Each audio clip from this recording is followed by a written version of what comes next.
حضور نبی پاک صلی اللہ تعالیٰ علیہ وآلہ وسلم کی یہ معراج کا مہینہ ہے۔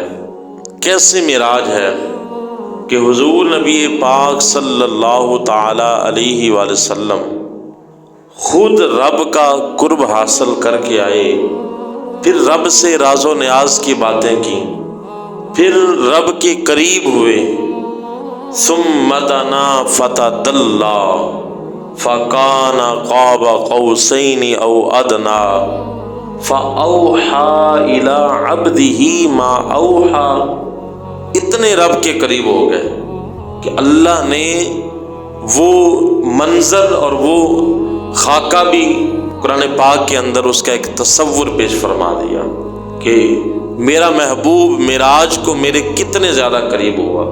تو جب رب قربت کا اعلان فرما دے تو آقا علیہ الصلوۃ والسلام کو تو اللہ تعالیٰ کی ذات نے بے بہا شانیں عطا فرمائی اور ان گنت کمالات عطا فرمائے۔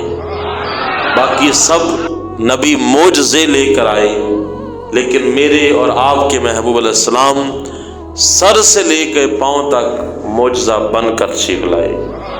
حضور کا ایک ایک عمل اپنی امت کے لیے معجزہ ہے۔ حضور کا اٹھنا ہو، بیٹھنا ہو، سونا ہو، جاگنا ہو، گفتگو فرمانا، میرے آقا علیہ السلام کا خاموش رہنا، میرے آقا علیہ السلام کا چلنا، میرے آقا علیہ السلام کا عبادت کرنا، میرے حضور کا لوگوں کے ساتھ حسن اخلاق، میرے آقا علیہ السلام کی پوری زندگی کا ایک ایک لمحہ سیکنڈ جو ہے یہ معجزات سے بھرا ہوا ہے۔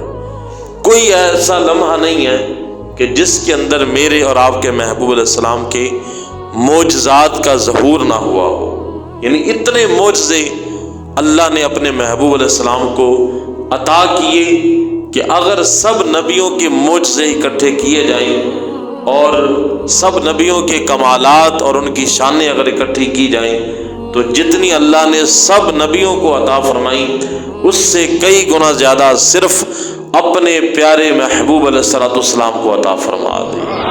اور اسی طرح روایت کے اندر بھی آتا ہے کہ حضور نبی پاک صلی اللہ علیہ وسلم کا جو علم ہے وہ اتنا زیادہ ہے کہ اگر سب نبیوں کا علم اکٹھا کیا جائے تو جتنا سب نبیوں کا علم بنتا ہے اور ان سب نبیوں کا علم میرے اور آپ کے محبوب علیہ السلام کے علم کے آگے ایک قطرے کی طرح ہے۔ کتنا علم اللہ تعالیٰ کی ذات نے حضور کو عطا فرمایا ہوگا۔ تو جب علم اتنا زیادہ ہے تو پھر معجزات کا کیا عالم ہوگا۔ جب آقا علیہ السلام کا علم اتنا زیادہ ہے کہ سب نبیوں کا علم حضور کے آگے ایسے ہے کہ جیسے سمندر کے مقابلے میں ایک پانی کا قطرہ ہو۔ تو جب حضور کے علمی یہ مقام ہے تو میرے آقا علیہ السلام کو اللہ نے کتنی شانوں اور عظمتوں سے نوازا ہوگا۔ حضور نبی پاک صلی اللہ تعالی علیہ وآلہ وسلم کو